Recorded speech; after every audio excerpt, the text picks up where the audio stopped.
تو انہوں نے دنیا میں اپنے آپ کو سزا دلا لی اور توبہ کر کر دنیا سے چلے گئے۔ اور اسی طرح پر ایک عورت کے بارے میں آتا ہے کہ نبی کریم صلی اللہ علیہ وسلم کے دربار میں آئی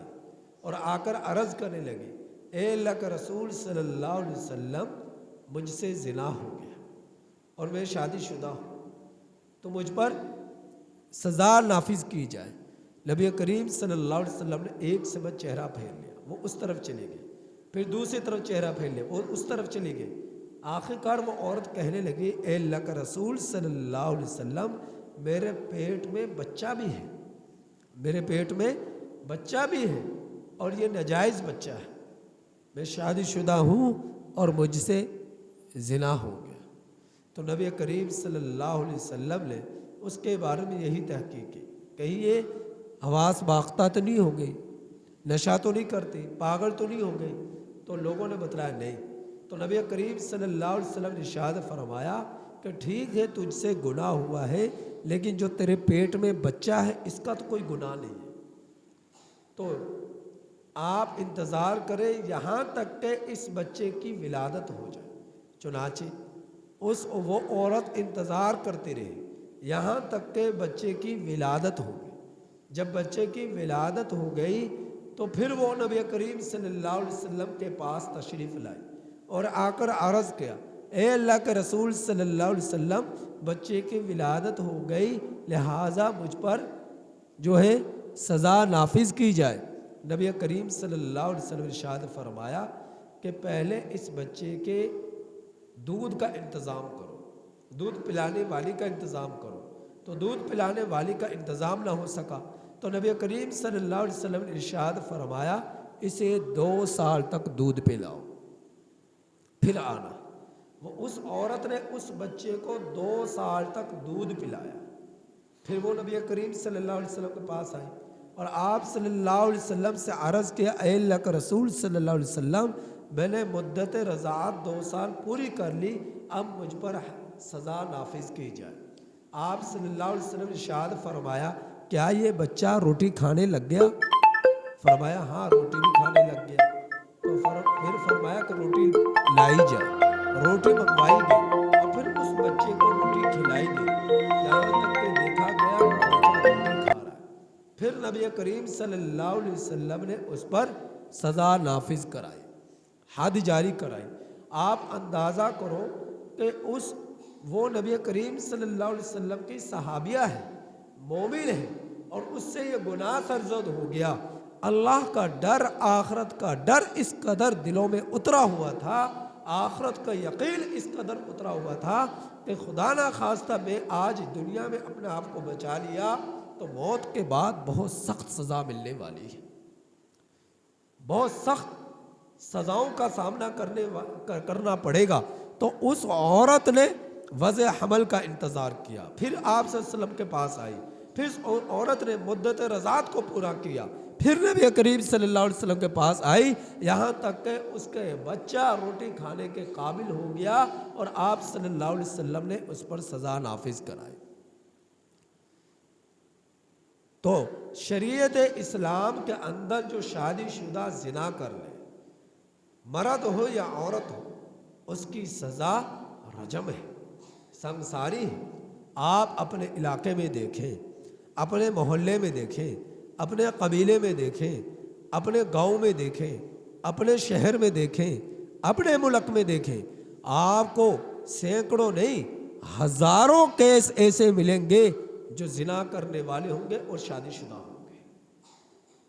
اور پکڑے بھی جاتے ہیں، لوگوں کے علم میں بھی ہوتا ہے۔ لیکن آج تک قرآن کے اس فیصلے پر جو تورات میں بھی موجود تھا، قرآن میں بھی موجود ہے، جو شادی شدہ زنا کر لے تو اس کی سزا سنگساری ہے، رجم ہے۔ اگر یہ سزا نافذ کرنا شروع کر دی جائے، اور یہ کون نافذ کرے گا؟ جج، ہماری عدالتیں، ہمارے قاضی، ہمارے حکمران اس پر توجہ کریں گے، اس کی فکر کریں گے کہ ان سزاؤں کو نافذ کرائیں۔ اور اگر ملک کے اندر 2-4 جگہوں پر بھی یہ سزائیں نافذ ہونا شروع ہو جائیں، یقین جانیے آپ کے محلے سے، آپ کے بستی سے، آپ کے گاؤں سے، آپ کے ملک سے ان بدکاریوں کا، بے حیائیوں کا، زنا کا خاتمہ ہو جائے اور پورا معاشرہ پاک ہو جائے۔ آج ہی جو عذابات آتے ہیں ان کی بنیادی وجہ ایک یہ بھی ہے، بے حیائی کا عام ہونا، زنا کا عام ہونا، بدکاری کا عام ہونا، بدکاری کا عام ہونا۔ آج گھر گھر، محلے کا اندر، گاؤں کے اندر بہت سارے گھر ایسے ملیں گے جن کی جو بہو بیٹیاں ان گناہوں میں مبتلا ہیں، ان گناہوں میں مبتلا ہیں۔ تو اپنے ضمیر میں جھانک کر دیکھیں، نبی کریم صلی اللہ علیہ وسلم کی ایک صحابیہ جو ادنا ہو صحابہ اکرام سے، مرتبے کے اعتبار سے، اولویت کے اعتبار سے، ان کے خاک کے برابر بھی اس زمانے کا ولی نہیں پہنچ سکتا، ولی نہیں پہنچ سکتا، چاہے وہ اس کا اللہ سے کتنا ہی تعلق کیوں نہ ہو۔ لیکن ادنا صحابیہ کے قدموں کے ذروں کے برابر بھی نہ تابی پہنچ سکتا ہے، نہ صحابہ تابی میں سے کوئی پہنچ سکتا ہے، کوئی بڑا سے بڑا پیر پہنچ سکتا ہے، ولی پہنچ سکتا ہے۔ اور ہم لوگوں سے اگر یہ گناہ ہو جائے تو آپ اندازہ کیجئے ہم لوگوں کا بنے گا کیا۔ اور وہ ان لوگوں سے گناہ ہوئے جو بخشے بخشائے تھے، تو ان لوگوں کے دلوں میں کس قدر ڈر تھا کہ نہیں معلوم موت کے بعد اللہ نے اگر پکڑ کر لی تو ہمارا بنے گا کیا۔ انہوں نے دنیا کا اندر ہی رسوائی کو برداشت کر لیا، سزاؤں کو سامنا کر لیا اور اپنے اوپر حد جاری کرا لی، رجم اپنے آپ کو کرا لیا، سنسار اپنے آپ کو کرا لیا۔ تو دنیا کا اندر ہی وہ توبہ کر کر سزا کو اپنے اوپر لاگو کر کر دنیا سے چلے گئے، لیکن آخرت کی سزا کو انہوں نے قبول نہیں کیا۔ کیوں کہ آخرت کی سزا سے ہم بچ جائیں، آخرت کی رسوائی سے ہم بچ جائیں، جب پوری دنیا کے لوگوں کے سامنے رسوا ہونا پڑے گا، پوری دنیا کے لوگوں کے سامنے جہنم میں جانا پڑے گا، اس سے پہلے آج دنیا کا اندر ہی یہ وقت ہے کہ ہم توبہ کر لیں اور اپنا آپ کو سنسار کرا لیں۔ اور انہوں نے کرا لیا۔ تو معاشرے کے اندر سے بے حیائی تبھی ختم ہو سکتی ہے، زنا تبھی ختم ہو سکتا ہے، بدکاری تبھی ختم ہو سکتی ہے جب جو ہے شریعت کے نظام کو نافذ کیا جائے، شرعی سزاؤں کو نافذ کیا جائے، چاہے وہ شرعی سزا ڈاکو کے لیے ہو، چاہے وہ شرعی سزا چور کے لیے ہو، چاہے وہ شرعی سزا جو ہے زانی کے لیے ہو، زانیہ کے لیے ہو۔ تو جب تک ان سزاؤں پر، شریعت کے اس نظام پر عمل نہیں کیا جائے گا، اس وقت تک یہ جرائم ختم نہیں ہو سکتے، یہ گناہ ختم نہیں ہو سکتے، یہ بے حیائی ختم نہیں ہو سکتی، یہ بے حیائی ختم نہیں ہو سکتی۔ تو اللہ تعالیٰ فرما رہے، اے میرے پیغمبر آپ ان لوگوں کی خواہشات کی پیروی نہ کیجیے۔ یعنی اہل یہود تو یہ چاہتے تھے نا، کوئی نرم سزا مل جائے، کوئی جرمانہ عائد ہو جائے، جیل میں ڈال دیا جائے، یا کوئی آسان سزا مل جائے۔ تو اللہ کے رسول صلی اللہ علیہ وسلم نے تو وہ سزا نافذ کرنی تھی جو اللہ نے آپ صلی اللہ علیہ وسلم کو حکم دیا، اور تورات میں بھی وہی حکم تھا، کیا؟ شادی شدہ زنا کر لیتے اسے رجم کیا جائے، اسے سنسار کیا جائے۔ تو فرمایا کہ آپ ان کی خواہشات کے مطابق نہ چلیں، جو یہ چاہتے ہیں۔ وَاحْذَرْهُمْ أَنْ يَفْتِنُوكَ، اور آپ بچتے رہیں ان لوگوں سے، یہ کہ یہ لوگ آپ کو فتنے میں ڈال دیں بعض ان چیزوں سے جو اللہ نے نازل فرمائی آپ کی طرف۔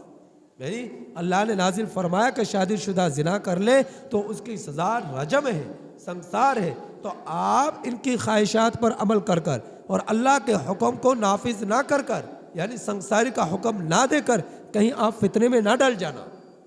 فتنے میں نہ ڈل جانا۔ فرمایا اگر یہ لوگ پیٹھ پھیر لیں، یعنی اللہ کے حکم پر عمل نہ کرے، تو آپ جان لیجئے اے میرے پیغمبر، بے شک اللہ تعالیٰ چاہتا ہے کہ ان لوگوں کو فتنے میں ڈال دے بعض ان گناہوں کی وجہ سے، اور اکثر لوگ البتہ نافرمان ہیں، فاسق ہیں۔ فرمایا یہ لوگ چاہتے ہیں جاہلیت کا فیصلہ، جاہلانہ فیصلے، جس طرح جاہلیت کے وہ فیصلے تورات سے ہٹ کر، انجیل سے ہٹ کر یہ لوگ کرتے چلے آئے ہیں چند ٹکوں کی خاطر۔ یہ آپ سے بھی یہی چاہتے ہیں کہ اسی طرح کے قرآن سے ہٹ کر، تورات سے ہٹ کر آپ فیصلے فرما دیں، یہ آپ سے بھی یہی چاہتے ہیں، یہ فیصلے کرانا۔ تو فرمایا وَمَنْ أَحْسَنُ مِنَ اللَّهِ حُکْمًا، اللہ تعالیٰ سے بڑھ کر کس کا فیصلہ اچھا ہو سکتا ہے؟ یہ اللہ کا فیصلہ ہے، جو زنا کر لے شادی شدہ تو اس کی سزا رجم، غیر شادی شدہ زنا کر لے تو اس کے لیے 100 کوڑے، جبکہ آزاد ہوں، غلام ہوں تو 80 کوڑے۔ اور پورے محلے کے سامنے، علاقے والوں کے سامنے، تو اللہ تعالیٰ فرما رہے اللہ کے فیصلے سے بڑھ کر کس کا فیصلہ اچھا ہو سکتا ہے؟ ایسے لوگوں کے لیے لقوم یوقنون، جو یقین رکھتے ہیں، آخرت کا یقین، اللہ کی ذات کا یقین، بعثت بعد الموت کا یقین۔ فرمایا اے ایمان والو، تم یہود و نصارہ کو دوست نہ بناؤ۔ یہ یہود و نصارہ آپس میں تو دوست ہو سکتے ہیں، لیکن تمہارے دوست نہیں بن سکتے، تمہارے دوست نہیں بن سکتے۔ چنانچہ آپ دیکھیں گے کہ اہل یہود و نصارہ سے جو دوستیاں لگا رہے ہیں، ایمان والے حکمران ان سے دوستیاں لگا رہے ہیں یا اللہ کے حکم کو توڑ رہے ہیں۔ جو لوگ دوستیاں ان سے لگا رہے ہیں، یہودیوں سے، عیسائیوں سے، یا اللہ کے حکم کو توڑ رہے ہیں، قرآن کریم کے آیات کی خلاف ورزی کر رہے ہیں۔ آج پوری دنیا کے اندر ایک ملک ایسا ہے جو پوری طرح اہل یہود و نصارہ سے بیزار ہے، اور وہ ہے افغانستان۔ اور دوستی لگانے میں مصر ہے، چاہے لیبیا ہے، چاہے جو ہے سعودیہ عرب ہے، یہ مسلمان ملک ہے، مصر ہے، لیبیا ہے، سعودی عرب ہے، سینکڑوں مسلمان ممالک ایسے ہیں جو امریکہ سے دوستی لگاتے ہیں، یورپی ممالک سے، جو یہودیوں کے ممالک ہیں، عیسائیوں کے ممالک ہیں، ان سے دوستی لگاتے ہیں۔ امریکہ میں زیادہ تر نصارہ پائے جاتے ہیں، عیسائی پائے جاتے ہیں، اہل نصارہ پائے جاتے ہیں۔ تو فرمایا کہ ان سے جو دوستیاں لگا رہے ہیں، یہ چاہتے ہیں یہ ان کے محسن بن جائیں گے، یہ ہرگز مسلمانوں کے حق میں محسن نہیں ہے، خیر خواہ نہیں ہے۔ چنانچہ اسی کے بارے میں شیخ علامہ حذیفہ جو ہے نے یہ آواز جو ہے سعودی عرب کے مساجد کے ممبر پر لگائی کہ اے حکمرانوں، تم اہل یہود و نصارہ سے دوستی نہ لگاؤ۔ ان سے دوستی لگانا قرآن کریم اور نبی کریم صلی اللہ علیہ وسلم کی شریعت کے خلاف ورزی کرنا ہے، حدیث مبارک کے خلاف ورزی کرنا ہے، قرآن مجید کے جو ہے خلاف جو ہے چلنا ہے، لہٰذا ان سے دوستی نہ لگاؤ، تم قرآن اور سنت کے حکم کو توڑو گے۔ جب انہوں نے آواز لگائی تو ان کو گرفتار کر لیا گیا۔ کئی سو علماء سعودی عرب کی جیلوں میں بند ہیں، صرف کس بنا پر کہ وہ حق کو بیان کرتے ہیں، وہ حق کو بیان کرتے ہیں، اس بنا پر وہ سعودی عربیہ کی جیلوں میں بند ہیں، جنہوں نے بھی حق کو بیان فرمایا۔ تو آج جو ہے ہم لوگوں نے اپنے ضمیروں کو بیچ ڈالا، ہمارے حکمرانوں اپنے ضمیروں کو بیچ ڈالا، چاہے وہ سعودی عرب ہی کیوں نہ ہو۔ تو پھر کیا ہے، اس کی بنا پر کیا ہوا،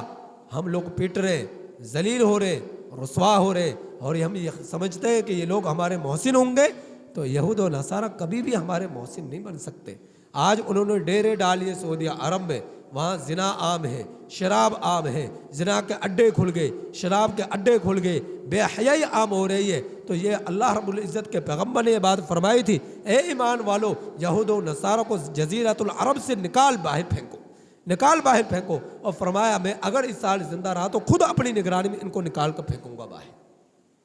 یہ آپ صلی اللہ علیہ وسلم نے فرمایا تھا، اور آج آپ دیکھو سعودی عرب کے اندر بے شمار یہود و نصارہ داخل ہو چکے ہیں، اور ان کے لیے رہنے سہنے کے انتظامات کیے جا رہے ہیں۔ تو اللہ رب العزت کا واضح حکم ہے، اے ایمان والو، تم لوگ یہود و نصارہ کو دوست نہ بناؤ،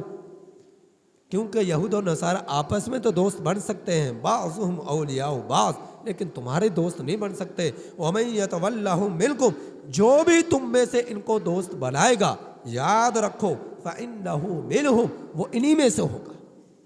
ان کو جو دوست بنائے گا، ان سے جو دوستی لگائے گا، کل قیامت کے دن اللہ اسے یہودی بنا کر اٹھائے گا، عیسائی بنا کر اٹھائے گا، مومن بن کر نہیں اٹھے گا۔ وہ قبر سے جب اٹھے گا یہودی بن کر اٹھے گا، عیسائی بن کر اٹھے گا۔ یہ میں نہیں کہہ رہا، قرآن کہہ رہا ہے، یہ میں نہیں کہہ رہا کہ میری بات نہیں ہے، یہ قرآن کی بات ہے۔ وَمَن يَتَوَلَّهُم مِّنكُمْ فَإِنَّهُ مِنْهُمْ، لہٰذا جو لوگ ان سے دوستی لگاتے ہیں، باہر کے ممالک میں جاب کر اہل یہود سے دوستیاں لگاتے ہیں، بے شمار ایسے لوگ ہیں ہمارے علاقے بھر میں، ہمارے گاؤں میں، ہمارے شہر میں، ہمارے ملک کے ہزاروں کی تعداد میں بیرون ملک میں نوکریاں کر رہے ہیں، جو روزگار کے تلاش میں نکلے ہوئے ہیں۔ تو ایسے لوگوں کے دوستیاں زیادہ تر یہودیوں سے ملیں گی، عیسائیوں سے ملیں گی۔ تو ان لوگوں کو اگر اس بات کی سمجھ نہیں، تو وہ آج سمجھ جائے کہ قرآن کریم کا حکم کے وہ خلاف ورزی کریں گے اگر ان سے دوستیاں لگائیں گے، ان سے ایسا تعلق رکھیں گے جیسا کہ ایک مومن کا مومن سے ہونا چاہیے، بھائی چارگی کا، ایک دوسرے کے لیے جان فدا کرنا، قربان کرنا، ان کے ساتھ اٹھنا بیٹھنا، رہنا سہنا، دوستوں والے تعلقات نبھانا، تو یہ انہی میں سے شمار کرنے والے ہونے کی علامت ہے۔ اور جو ان سے دوستیاں لگائے گا کسی بھی انداز سے، اللہ فرما رہے ہیں کل قیامت کے دن اللہ انہی کے ساتھ اٹھائے گا۔ تھا مومن دنیا کے اندر، اپنے آپ کو کہتا تھا میں مسلمان ہوں، اپنے آپ کو کہتا تھا میں مومن ہوں، لیکن جب دوستیاں لگائی یہودیوں سے، عیسائیوں سے، اور اس حالت میں مر گیا، کل قیامت کے دن اللہ اسے جب قبر سے اٹھائے گا، یہودی سے دوستی لگائی یہودی بنا کر اٹھائے گا، عیسائی سے دوستی لگائی عیسائی بنا کر اٹھائے گا۔ فرمایا ان اللہ لا یہدی القوم الظالمین، بے شک اللہ تعالیٰ ظالم قوم کو ہدایت نہیں دیتا۔ اللہ رب العزت نے ان آیات کریمہ اہل ایمان کو بیدار کیا ہے، ایمان والوں کو بیدار کیا ہے، مسلمانوں کو بیدار کیا ہے، اور گناہوں سے روکا ہے، اور قرآن کریم کا احکامات پر پوری طرح عمل کرنے پر کی طرف اللہ رب العزت نے زور دیا ہے کہ قرآن کریم کا احکامات پر عمل کریں، آخرت کی فکر کریں، یہود و نصارہ کی اتباع نہ کریں، ان کی خواہشات کے مطابق نہ چلے۔ اب آپ صلی اللہ علیہ وسلم مخاطب ہیں، لیکن آپ صلی اللہ علیہ وسلم کی پورے آپ صلی اللہ علیہ وسلم کو پیغام دیا جا رہا ہے، اور پوری امت قیامت تک آنے والا آخری فرد تک ان آیات کریمہ کا مخاطب ہے۔ لہذا قرآن کریم پر عمل کرنے کی ہم میں سے ہر ایک کے لیے ضرورت ہے۔ اللہ سے دعا ہے کہ اللہ تعالی ہمیں ان آیات کریمہ کی کامل سمجھ نصیب فرمائے۔